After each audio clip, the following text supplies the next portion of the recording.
Okay, so thank you everyone for joining our third Tech Talk of the IEEE Solid State Circuit Society student chapter at UT Dallas in 2020. So today's speaker is Dr. Brian Ginsburg. He received his bachelor, master, and PhD degrees from the Massachusetts Institute of Technology, MIT. He joined Texas Instruments in Dallas, Texas in 2007, working in its wireless terminals business unit and TI's Kilby Labs. Now he's a distinguished member of technical staff and the systems manager of TI's radar business. He has served on the technical program committee for the International Solid State Circuit Symposium and is the symposium chair of the 2022 Symposium on VLSI Circuit. So please unmute yourself and join me in welcoming Dr. Brian Ginsburg.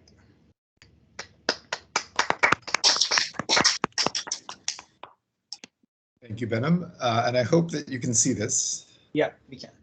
Perfect. So thank you for the introduction. Thank you for the invitation. Today I'll be giving my view on the current status, the need, and some of the challenges on millimeter wave imaging in automotive applications and beyond. And at any point in time, feel free to, if you have any questions, feel free to interrupt me and let me know. I'm not that familiar with, I'm not seeing the chat window. So if you're typing in things in chat, I'll probably be ignoring you. So just speak up if you guys want. So to begin with, I'm going to just briefly highlight what the current state of automotive radar is and the trends that are going on. So today, automotive radar is the dominant millimeter wave sensing technology and the dominant millimeter wave technology writ large. The majority of the sensors that are deployed are part of advanced driver assistance systems for not level 2 vehicles or below. And these are vehicles where the sensor suite and the control is used to augment a human driver. The human remains in control of the vehicle at all times. And radars in these systems, you could have anywhere between 1 to 5 radars. These are primarily used to detect moving objects. And over time, they've been doing so with increasing distance and increasing fields of view. In addition to that, there's a number of short-range applications that are going in and around the vehicle using radar technology, including in-cabin applications where you're detecting for seatbelt reminders or the presence of a child in a hot car that's locked, as well as things like parking and door opening applications. But over time, there is the trend to move towards greater levels of autonomy in the driving scenario. And in particular, we get to highly automated driving levels 3, 4, and 5. In this case, the vehicle is expected to navigate by itself either limited scenarios or as you get to level 4 and 5, all scenarios. And the real challenge there on the radar side, and especially since radar is the technology that is most robust to varying environmental conditions, is that radar must not only be able to detect moving objects, but it actually has to be able to detect and distinguish static objects. And this is against the fact that there is a background reflection from basically the entire static environment all the time. So that really is the leading need to go from what we call more of a classical radar to an imaging radar, where the imaging radar is able to process the static environment and not just the moving environment. And that's generally what's shown here. Beyond vehicles, there's many applications for millimeter wave sensing that we've been looking at. Some of these are very similar to vehicles like automated forklifts or autonomous ground vehicles, and robotics, navigation, and then some of them a little bit more peripheral, like volume sensing in tanks, and then people counting and other indoor environments, which are also very cluttered. And if you want to get actual information about the environment itself, as opposed to just the things in the environment, also motivates the need towards more of an imaging class of solution. I'll start with just an example of what an existing, I would say a classical state-of-the-art corner radar system is. This is a TI product that basically is an entire corner radar system on a chip, operating in the 76 to 81 gigahertz band. It uses a fast chirp FMCW modulation. I'll cover that a little bit more later on. It has, that means that there is a modulated frequency synthesizer that generates the local oscillator waveform. In this case, it goes through multiple transmitters. There goes out into the scene. We have 4 receivers, each with their own data converter. And then ultimately, all the signal processing, which is primarily cascades of fast Fourier transforms, followed by detection and locationing, is done inside a signal process, a DSP, and a microcontroller. And with this type of topology, corner radar would have, in this case, 3 transmitters and 4 receivers, using a concept of MIMO radar, which I'll also cover a little bit later. This gives you about 12 virtual channels. So this can do everything right here, but when you're looking at only in the angle dimension, it's equivalent to like a 12 pixel camera. What does that actually mean? What are the signals that we get from this? So this is an example of this class of radar in action. You can see on the bottom right, we're in just a simple parking lot scenario. As you look at the top right curve, this is the XY view of the same scene from the radar. And as the car moves toward the sensor, you can actually see that you can get maybe 30 or 40 points detected from the car. You can actually see the outline of the car. You can see that it's generally, boxy. You can sort of look at this and say, okay, I can guess what that is. If you look at the bottom left plot, this is actually a different view, which is the range Doppler plot. In this view, we're looking at range and radial velocity. And you can see as the car moves around, you see these sharp lines here. This means that you're sort of at a constant velocity moving either away and to the radar, and that's shifting because the range is shifting. And then as the car, and you can see that coming across, now as the car turns, you get sort of these structured responses. So you can get quite a bit of information from the radar on this moving vehicle, but still limited to a reduced number of points. One thing that you'll note here is that you get very little information about the static environment. You might see a few little dots here. These might be leaf blowing, but you're really not seeing anything like the curbs or any of the other background components. Also want you to take a look at the bottom left plot as Sandeep is coming and walking towards us. You can see as the human is coming, it actually looks very different in the range Doppler domain than vehicles. And this is because while a vehicle is a rigid body and all of its components are moving at the same velocity, as a human moves, the torso is sort of moving at a uniform velocity, but the arms and legs are moving backwards and forwards. So you can use this type of information to classify what I would call the moving environment and moving objects, but most radars today principally filter out the static environment, and this has actually been related to some of the more widely publicized crashes in the U.S. that have occurred on limited autonomy vehicles. So when I'm really talking about navigating the static environment, I'll just give you a couple of challenging use cases that are really motivating the need to get to very high angular resolution.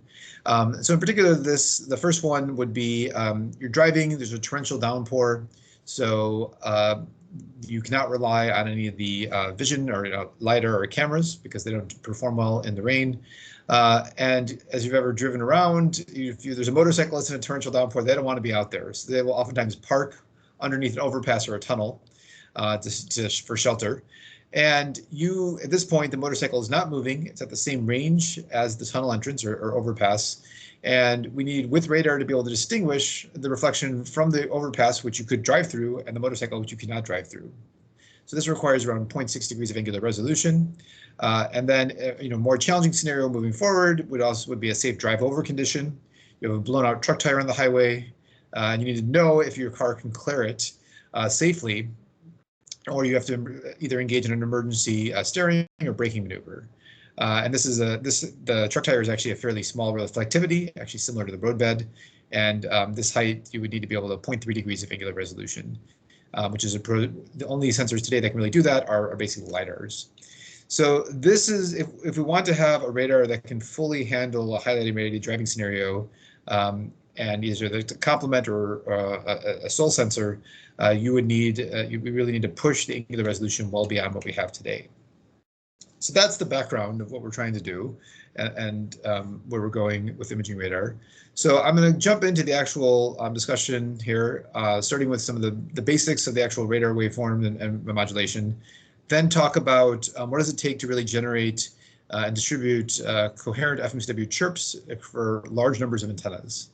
And then finally look at the signal processing aspects of this and jump into the aperture. And there'll be some, a combination of system and circuit concepts, throughout all of these sections.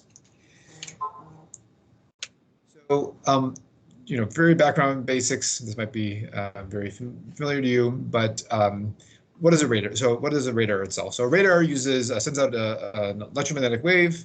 That wave goes out into the scene, reflects off of an object, comes back. And a radar itself measures three things directly. The first thing it does is it measures the time delay between the emitted and the received waveform, and you can use that to measure the distance. In particular, if you want to separate out multiple objects' reflections at different distances, the resolution the ability to do that improves with a wider bandwidth. We know that more bandwidth is available at higher frequencies, and this is motivated to move to millimeter wave frequencies. The second thing that happens is that due to the Doppler shift, the reflected waveform will come back at a different frequency than the transmitted waveform. So let's say you are approaching the car, so the distance between the two vehicles is decreasing. In this case, the reflected waveform will come back at a higher frequency than the transmitted waveform. And if you can measure that frequency shift, you can get instantaneously the radial velocity. And then finally, using multiple antennas, we can calculate the angle of incidence using beamforming. And this is really the dimension that is going to be most important in imaging radar. So as I showed with that video, radars offer actually very nice distance and velocity resolution, relatively generally the best of the available sensing modalities, but very limited angular resolution. You can compare easily get very cheap, low cost, megapixel cameras, and that we're looking at here with a 12 pixel radar, and so there's a big gap there. The radar itself, most modern radars in this space are using frequency modulated continuous waveforms. In this particular case, the transmitter has a constant envelope and sends out a signal that has a frequency that is ramped linearly over time, and this is repeated in a sawtooth fashion. Sometimes this is called fast chirp or chirp sequence FMCW radar. This goes out into the scene, it reflects off of an object, and what you get back at your receiver, there's two effects here. One is that it is shifted to the right, and this is due to the round trip time delay, which is related to the range. And then it's shifted vertically, which is due to the Doppler shift, which is the vertical, which is the frequency offset. In the receiver, we mix the transmit waveform and the receive waveform. When you mix those two, what you get back out at the IF domain, you'll get the frequency difference between those two, or you get a signal that, and that frequency, you'll get in the IF domain, the frequency ends up being proportional to the range. And then when you have multiple of these chirps, if you look at the phase of each frequency bin and see how that progresses over time, that ends up being related to the radial velocity. So we can measure we do a two-dimensional FFT. First dimension was within a chirp, and the second dimension is across the chirps in the receiver.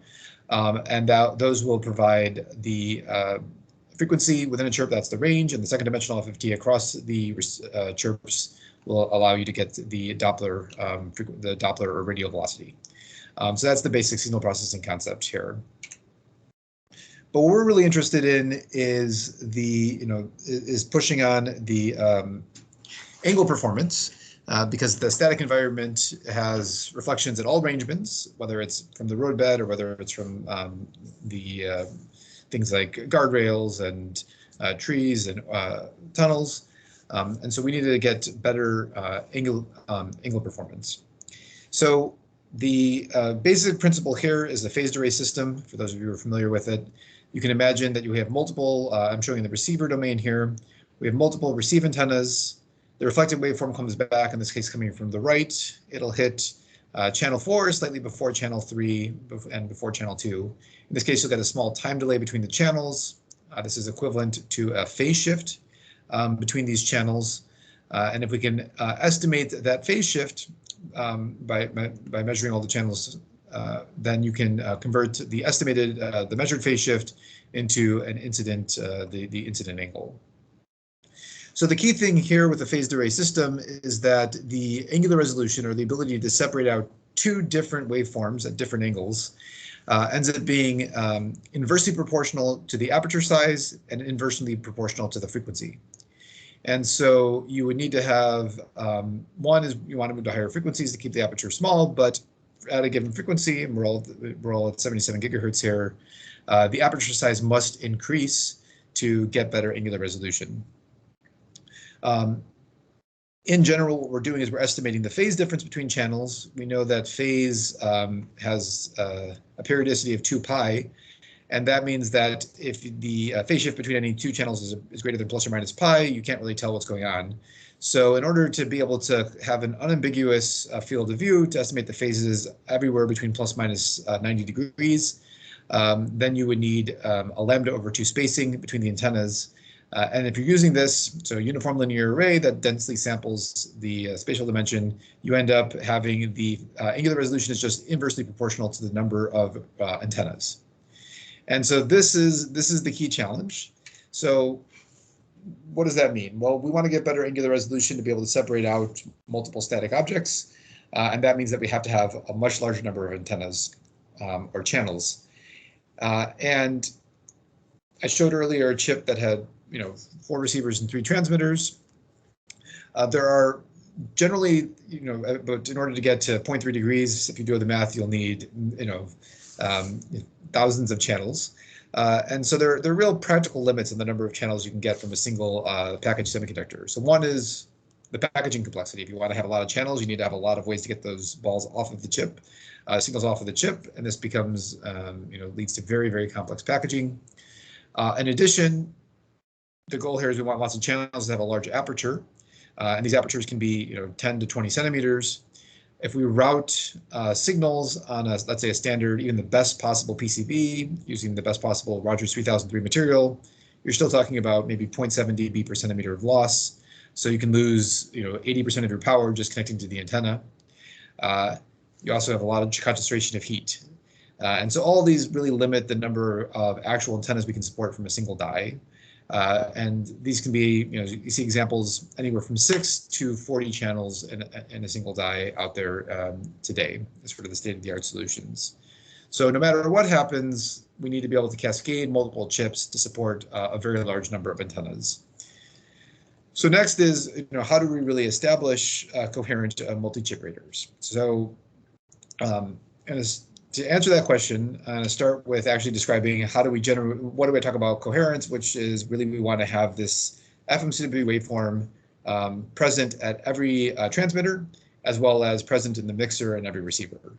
So first step is, okay, I need an FMCW waveform. So how do I get that? So the simplest approach to generate a frequency modulated waveform would be you take a VCO. In this case, I'm just showing a CMOS example with a cross-coupled NMOS and an LC tank.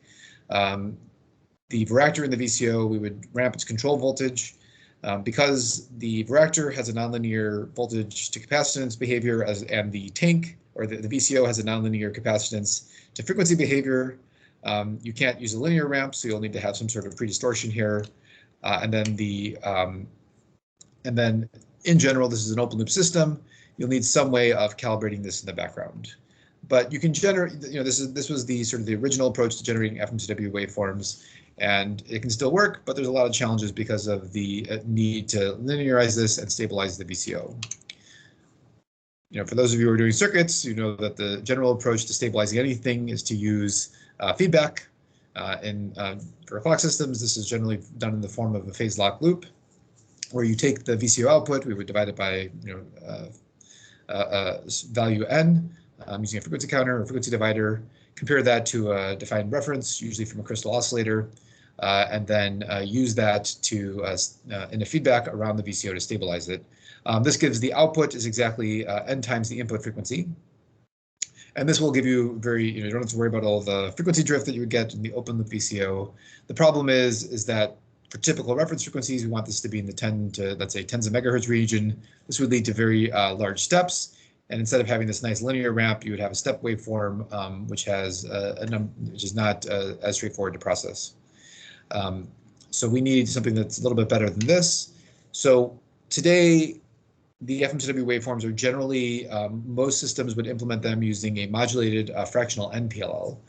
And in this case, the feedback divider here, you instead of having a single value n, you'd have a multi-modulus divider that can go through multiple values of n, and you would dither between them to generate an average division ratio that's a fraction. And therefore, the reference frequency can now be multiplied not just by an integer, but that plus a fractional value. And if we have a very large number of bits generating that fractional value, this can get you very, very precise ramps. This allows you to program basically any output frequency. The downside is that this dithering process, you actually end up, the feedback here is jumping between really two frequencies from cycle to cycle. That injects noise into the loop. You would use a sigma delta modulation to shape that noise to higher frequencies so you can filter most of it out. But ultimately, when we're generating modulated waveforms, we want to generate fast linear ramps. This requires the PLL to be able to process the ramp rate. That means you actually need to have a fairly wide bandwidth.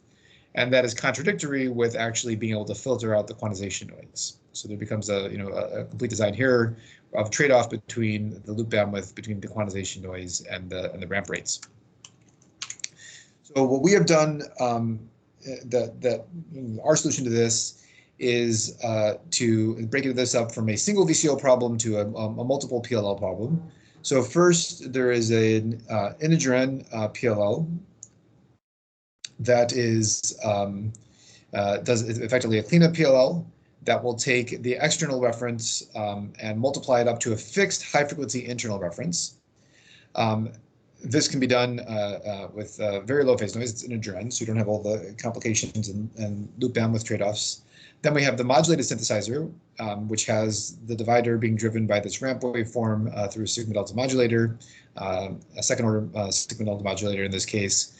And then because of the much higher reference frequency, you actually get a much higher oversampling ratio and can still filter out the quantization noise effectively and maintain fast linear ramps. In addition, we're using multiple VCOs to be able to optimize the phase noise in the 76 to 77 gigahertz band, where you have the longest range systems, and then a wider tuning range phase noise with slightly worse phase noise to cover the entire 76 to 81 gigahertz band, which is usually used for shorter range applications. And then the actual synthesizer operates at a quarter of the RF frequency, and that's because the tank Q, sort of the combination of the inductor Q and the varactor Q, ends up peaking around 20 gigahertz in our 45 nanometer CMOS technology. We're still at 20 gigahertz, so the next step in generating these coherent, these chirp waveforms, you have to multiply it up, and we just do this simply using a cascade of two push-push frequency doublers with an intervening 40 gigahertz amplifier. And then the second input here, this is going to be relevant when we go to multiple chip operation. So this is the block diagram of basically what that looks like for a single chip. As I said, we have a crystal oscillator from 40 megahertz, a cleanup PLL that generates the high frequency reference for the modulated synthesizer, and this gets multiplied up by 4. So this works. We can distribute this to multiple transmitters and receivers on a single die. But when we want to cascade, we need the same. We want the same exact waveform to be across all the different every channel that's in your entire system. We want this to make sure that they ideally have the same exact phase relationship, because we use the phase progression between the channels for angle estimation. And we want them to basically have the exact same phase noise, because in a radar system, the transmitter and the mixer, if they have the exact same phase noise profile, the phase noise is partially correlated, and it significantly suppresses the impact of phase noise on the final system performance. So it's important that all the transmitters and the receivers all have the exact same local oscillator waveform. So what we do here is that we'd actually take the 20 gigahertz signal, or 1/4 of the RF frequency, on the primary device. Its synthesizer is active and generates the chirp waveforms. That goes out through onto the PCB, and on the PCB it was distributed to other devices, the secondary devices. On the secondary, the synthesizer is actually bypassed, and it comes in and it bypasses the modulated waveform and then into the multiplier. And in fact, this MUX is actually built directly into the input stage of the multiplier, as I showed a couple slides back. So this works well to be able to distribute the waveform to the secondaries. They now all have the same local oscillator waveform. The problem is the path on the primary device is very short. It just goes directly into the multiplier. The path on the secondary device goes through a buffer, several centimeters of routing on the board, then back through another buffer. And this would lead to a delay between the primary devices and the secondary devices. And that leads to that can lead to a large phase error. And then that phase error is a systematic mismatch, but that leads to, that would vary a lot over process and temperature variation. So next step is that even on the primary device, we want to make sure that we have the ability to take the signal from the board. So while we're generating the signal to the secondaries, we're also generating a second copy that will be routed on the board and looped back into the primary. And this means that there can be all the 20 gigahertz signals are length matched and eliminates any systematic error in the overall system. It turns out that when you try to do this and you try to figure out how to route all these signals, if you look at your PCB, you need to have 80 gigahertz signals and 20 gigahertz signals routed.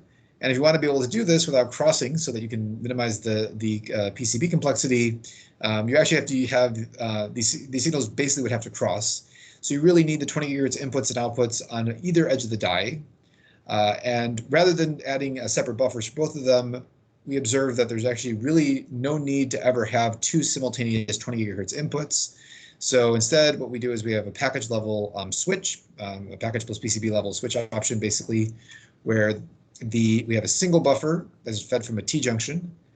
Between each edge of the package on the 20 gigahertz inputs, there's a 3 lambda over 4 transmission line.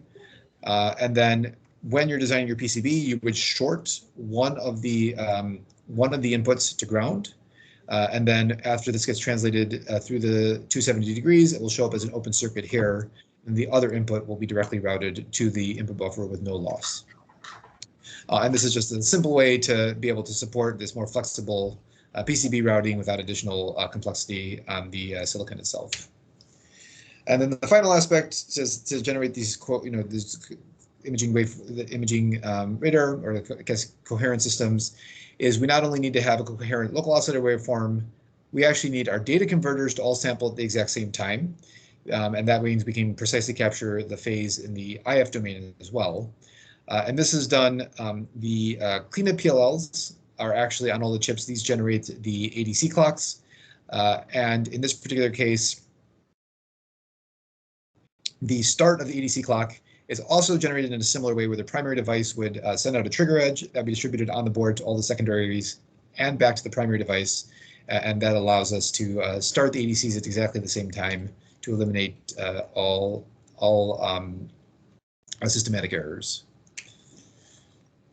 What is it? So this is an example of this all in action. This is our demonstrator system that we built just to be able to understand how this class of radar system operates, as well as to take some initial measurements. This is built using 4 chips in a cascaded environment. The chip here, this is the primary device. It's where the one with the modulated FMCW synthesizer. On the board, the 20 gigahertz routes are split here. So we have 2 Wilkinson dividers on the top layer of the board. This one drives both the primary and one of the secondaries, and this divider will drive the other 2 secondaries. With this, we have 16 receive antennas at the top.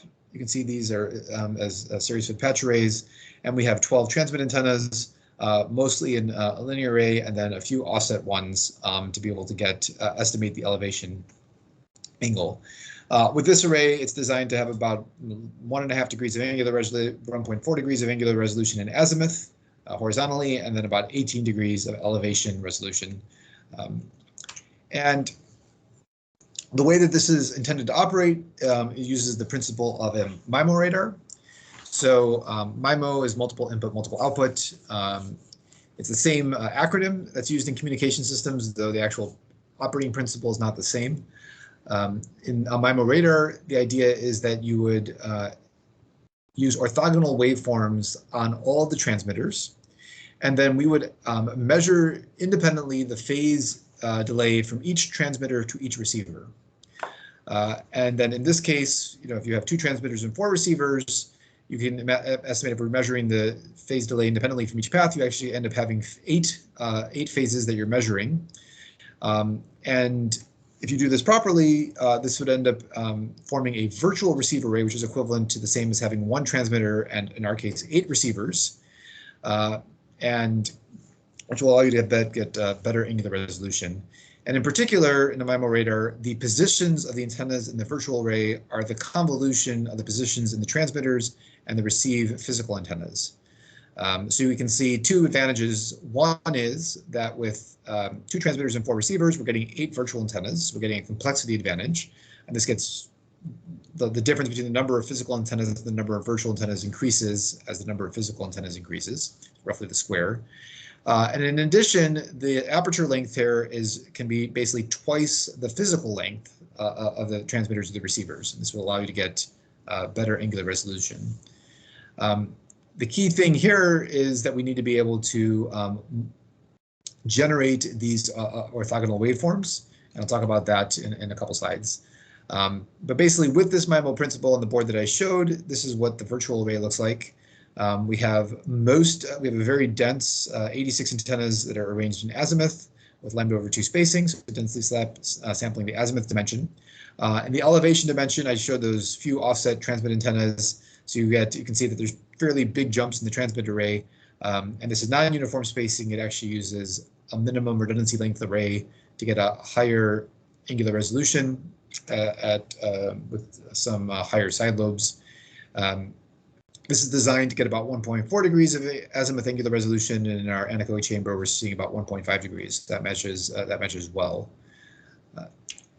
What does this look like in more practical scenes? Outside the anechoic chambers, this is our parking lot. Unless you have a very nice Microsoft Teams window and a very big screen, you probably can't see this, but there are 2 cars way out here in the distance in this camera image. And you can see on the radar image that we clearly see nice separation. They're separated by 1.7 degrees at 112 meters. You can also see many aspects of the physical environment. You can see the pole very clearly. We can see the contour of the fence, along with the spools of wire on the backside of the fence. You can also look at the dynamic range.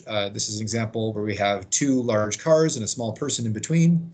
And you can see very clearly that we're able to simultaneously detect all those objects, even though the RCS variation can be 30 dB between a car and a person.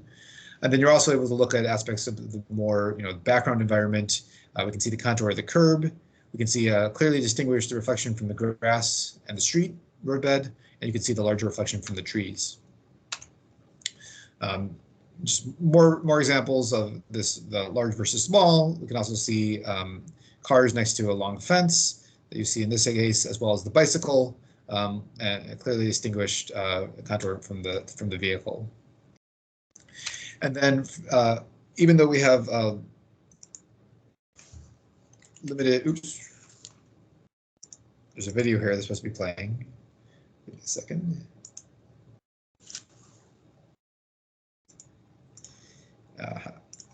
So this is an example of, even though we have coarse 3D elevation resolution, you're actually still able to capture a 3D point cloud, and especially for moving objects. And we can clearly put that into a tracker, and we can nicely see, people. You can see the 3D contours of people and vehicles as they're moving around.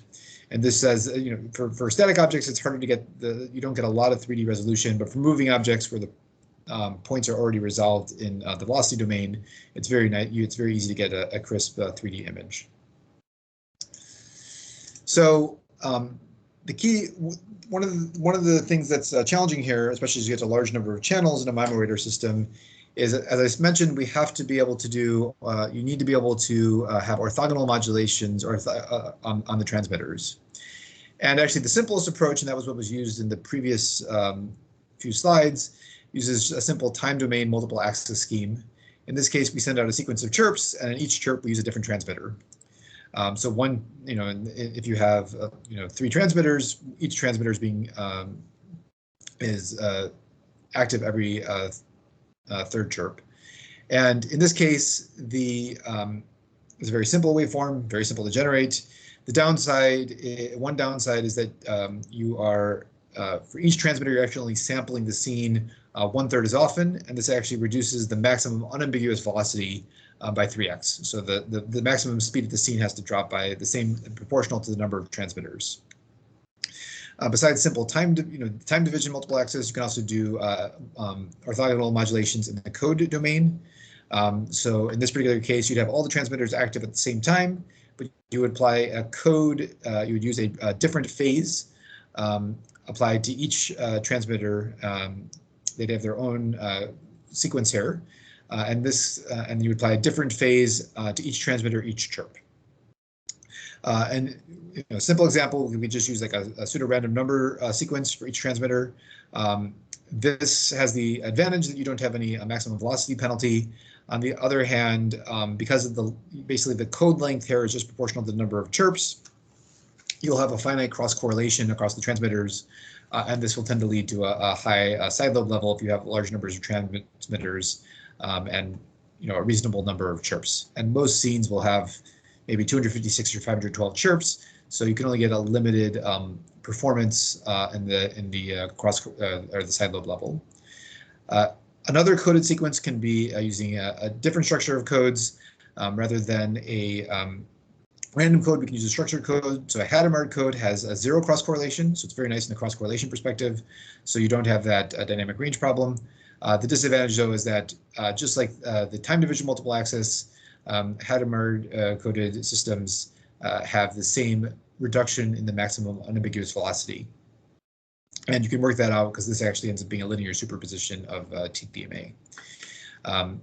The advantage of this system is that both of these systems, the codes can be binary, so just plus minus one. But they still have a disadvantage in either having low maximum unambiguous velocity and or high side lobe level. There's one other advantage that both of these CDMA systems have, though, which is that you're using all the transmitters at once. So you're actually emitting n times higher power into the scene. This allows you to have better SNR and see further. What we are using is actually a different coded CDMA approach. In this case, it uses Doppler division multiple access. So in this, what's happening is that each of the phases of the transmitters are not done randomly or in that Hadamard codebook. Instead, there is a linear phase progression between each of the chirps, and the rate of that phase progression is different for each of the transmitters. If you remember back to the way that we process the Doppler information is actually measured by a linear phase progression between chirps on the received waveform. So what this actually ends up happening is that when you do a two-dimensional FFT, the zero Doppler frequency for each of the different transmitters will be offset. And so you'll have all the transmitters show up that are offset in the Doppler domain. And that's why it's called Doppler division multiple access. So this has the added advantage that you get the same SNR boost because you have multiple transmitters active. You are splitting up the whole Doppler domain, but there are actually straightforward ways, straightforward, but there's some relatively elegant ways to be able to disambiguate and recover the full maximum unambiguous velocity. The downside here is that these codes can no longer be simple plus minus one codes. So you have to move to a multi-bit phase shifter. Still, the transmit path is quite simple. We just have a simple, a simple phase shifter followed by a PA. We can do the phase modulation inside here, and then still support time division multiple access on top of or instead of code division multiple access by modulating the PAs with a switch. The actual implementation here of the phase shifter, we have a slow wave branch line hybrid coupler at 80 gigahertz, generating the INQ waveforms. This goes into a vector modulator. We have a 10-bit DACs that are driven by cosine and sine of the targeted phase, and these then go through binary phase modulation switches and ultimately driving the provided currents to the I and Q waveforms that are then summed up and sent to the PA. The PA, in order to deliver, we wanted to deliver more than 12 dVm across the entire automotive temperature range, up to 140 C in our case. We use a four-way power combining and optimized progression from stage to stage. And then we've gone with actually multiple different generations of output power combiners, including a parallel series power combiner, and now we're using a distributed active transmitter in our latest test chip that was presented this year at ISSCC. And this allows us to get the deliver 12 dBm to the antenna, and we can support all of the different MIMO schemes. So just as an example of what this looks like in practice, this is comparing the TDMA and the DDMA MIMO schemes, and we can see that there is an 8 dB improvement in the SNR because of the fact that we are using multiple transmitters in parallel. Another view of this is a heat map. So this is the heat map. You can see on the right side, you can see a dot here. This is a person standing about 60 meters, and it's not evident at all on the left plot. So, and we see sharper images at the longer distances as well. So this is a way to both get better velocity information and get better range and SNR at the expense of a slightly more complex, but still fairly simple transmitted subsystem. So today, basically, the system that I'm showing, and that's sort of consistent with what's the state of the art for products, system products, is about 1 degree of angular resolution, in the 1 to 2 degrees of angular resolution. This is good, certainly better than what I showed from that corner radar at the start, but it's still actually quite a bit away from the target of what we really want to get. So if we continue scaling down this approach, we want to get to 0.3 degrees of angular resolution. That nicely works out to an aperture of 70 centimeters. No problem. And if you want to densely pack that, we just need 122,000 antennas. And so, you can go to the car manufacturers and you say, okay, I can give you this 70 centimeter box, put it on front of your vehicle. They're very excited about this. They think it looks great. Their aesthetics teams are loving it. But clearly this is not practical. So this approach, sort of the straightforward approach that I'm showing here, can't really get to the final results. So there's still many more challenges remain, and this is more going from what is the state of the art, which is what I just showed, into some of the next research directions. So the first thing that I would mention, obviously, we've already talked about MIMO radar. In this case, it has 2 advantages. One, instead of 122,000 elements, you only need hundreds of antennas, which is still challenging, but far less than 100,000 elements. And the second thing is that with MIMO radar, the virtual aperture can roughly be twice the physical aperture. So that means that you could maybe put this into a 35 by 35 centimeter box. Still, I mean, that's pretty big. Maybe that you can put that onto a truck, but somebody who's driving their brand new Porsche is not going to want to have, a box this big on the front of the vehicle. And still the number of channels is prohibitive. We like to sell a lot of chips, but it just doesn't, the economics don't make sense. So there's several approaches that people are looking at. First one uses the concept of sparsity, where instead of having densely sampling antennas every lambda over 2, you can puncture it and remove some of the antennas. This actually will reduce the complexity because now you can have far fewer channels. It does not actually change the aperture size. So, this 35 by 35 centimeter box doesn't change, but you can just have it with, instead of 100 or 800 or let's say 400, 500 elements, maybe 100 or fewer elements. And there's some trade-offs on the dynamic range and the angle dimension when you do this. Alternatively, long established would be using motion or synthetic aperture radar to improve resolution. This is very effective for sideways looking radars. Or in a plane, if you're flying overhead and looking at the ground, this is extremely effective. In a forward-looking radar, synthetic aperture does not actually improve much because you're not actually changing. You're not really moving the antennas across the aperture. You're sort of moving them with the aperture. So this has limited, limited impact in a forward-looking radar. And then there's a lot of work on new signal processing. There's super resolution algorithms that have been around for many years, like Music and Esprit. More recently, iterative adaptive algorithm and compressive sensing have been applied. These tend to require high SNR, and there's a lot of corner cases where these types of algorithms don't necessarily work well. So I think there's to actually prove that these work effectively and can be robust in the automotive environment, still and be computationally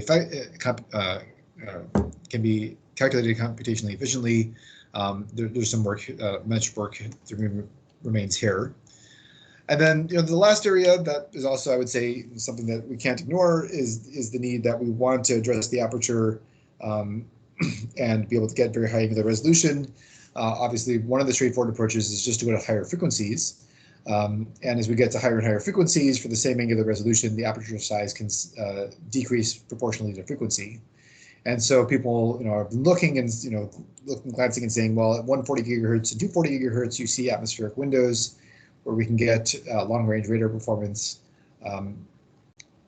But besides regulatory challenges, there's a lot of work that still needs to be done across packaging domain and then circuit performance, because we have to be able to fan out all these signals from the chip.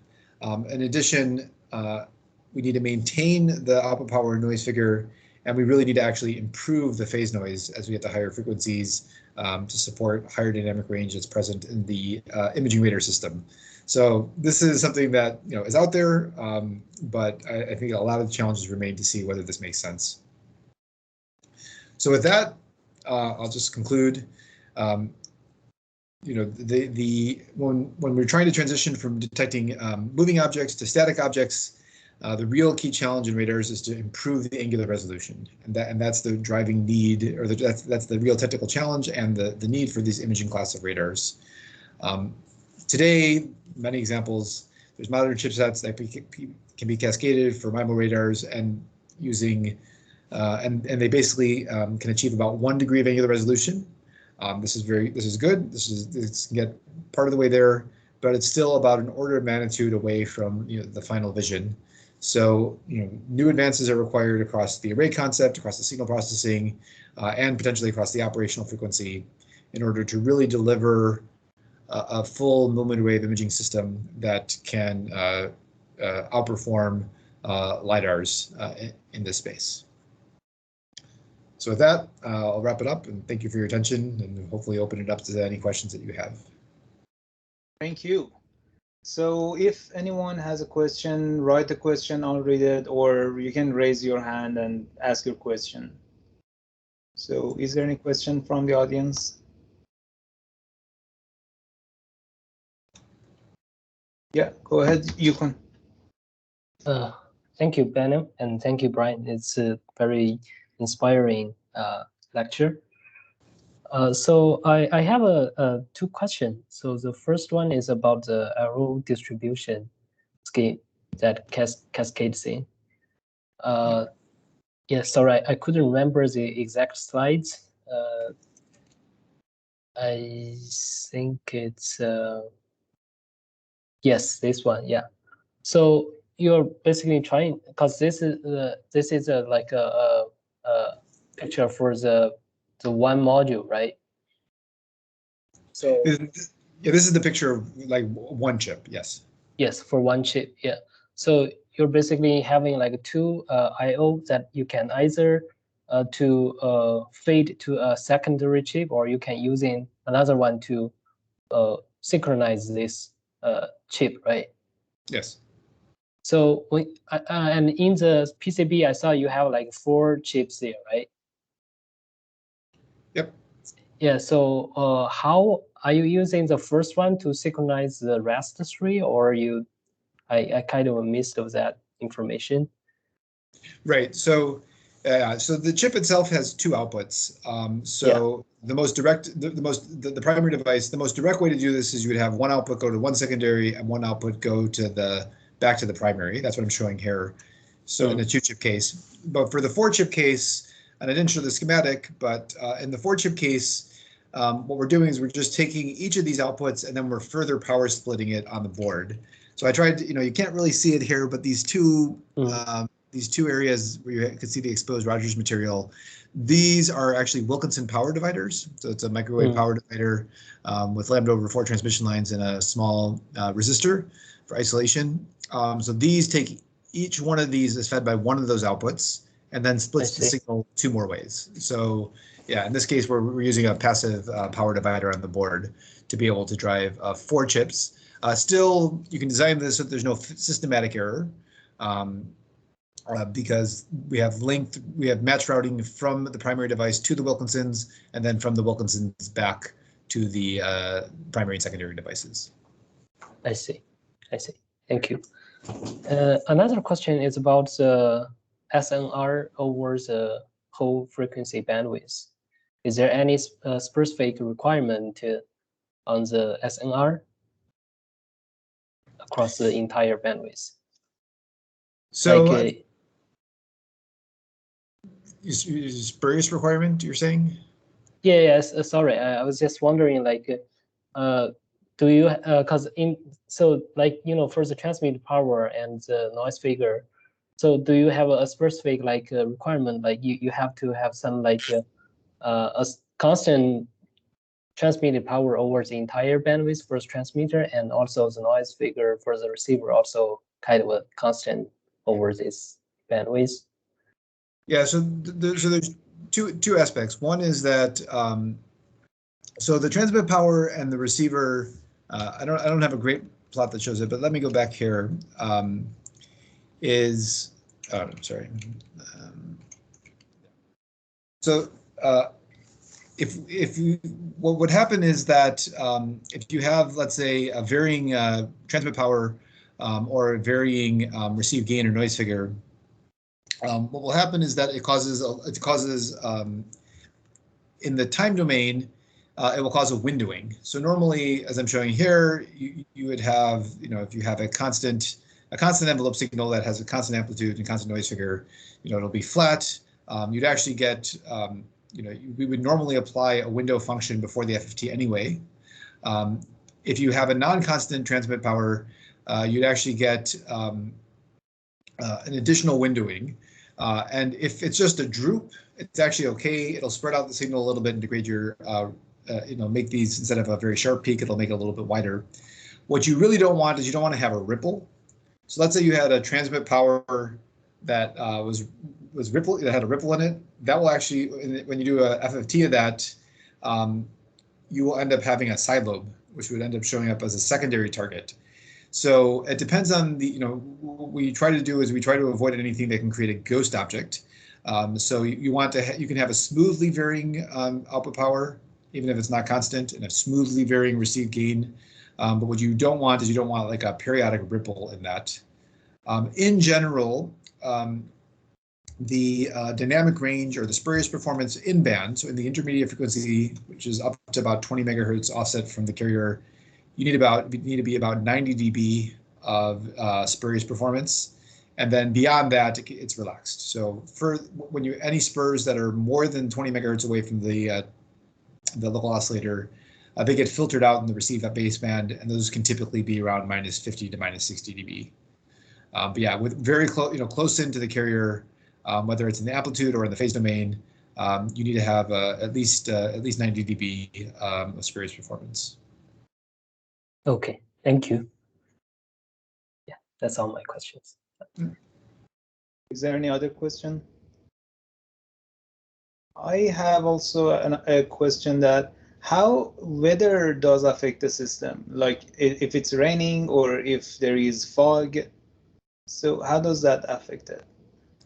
Yeah, so actually, so weather actually has two effects on any sort of waveforms.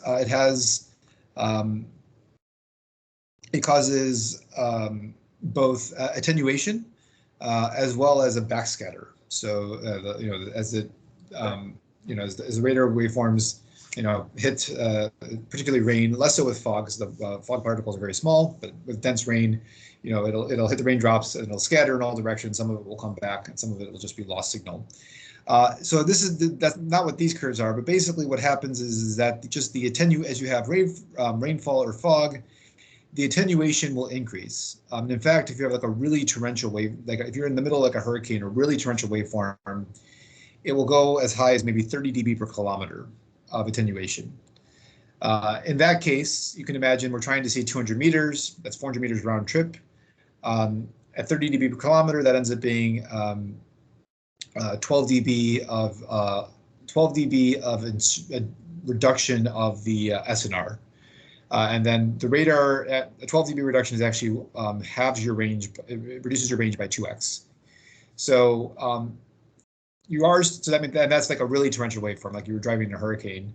One is that if you're driving in a hurricane, you should probably be going slower than you would be normally anyways. That 2x reduction is usually acceptable.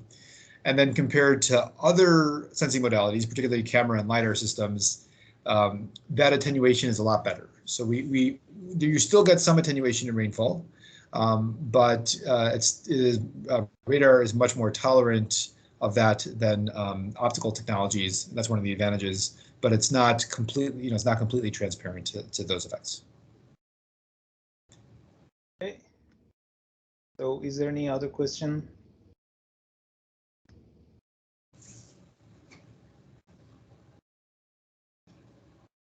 So we're gonna take a screenshot of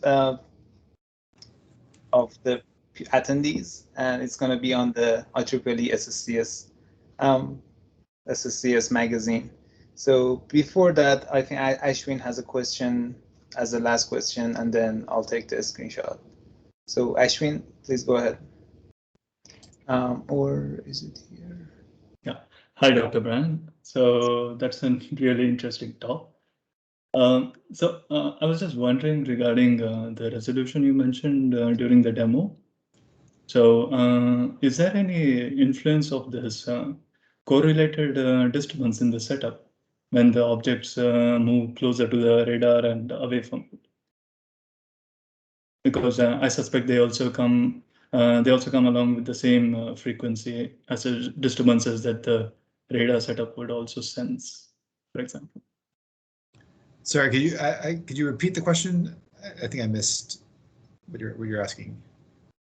Yeah. So the thing is that if there are some correlated disturbances that the radar setup experiences, let's say in the actual field demo, for example. So if there is some object that is coming towards the setup, and that results in some local, let's say, setup disturbances, that the radar is now having a bit of, let's say, plus or minus movement in the z direction. So will that affect even the sensed objects? So, I mean, certainly, I think there's multiple impacts that, they're not being really shown here, which is this is a very static scene. As you'd have, the motion of the radar, the vibration of the radar, tilt of the radar, all of those will cause different challenges. I think because of the fact that the radar can actually instantaneously measure the radial velocity, you can correct for in the z dimension or towards and away from the object. You can both measure that and compensate for that in all of your measurements. There's also the impact that as the radar is moving, normally the radar would be moving, the reflected environment at different angles actually comes back with different radial velocities. So you'll get, you have to do some compensation for that. But there are algorithmic techniques that are known to basically be able to solve those using, I would say, that are available in the literature. Did that answer your question? Yeah, it was something on similar lines. Yes, indeed. Thanks.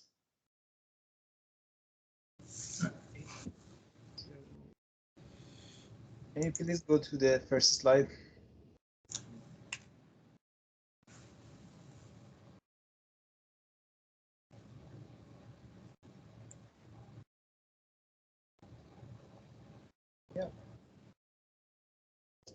Yeah, I think we're done. So thank you so much for helping us and attending. That was a very interesting talk. And thank you everyone for attending. Okay. Thank you everyone. Thanks, Benim.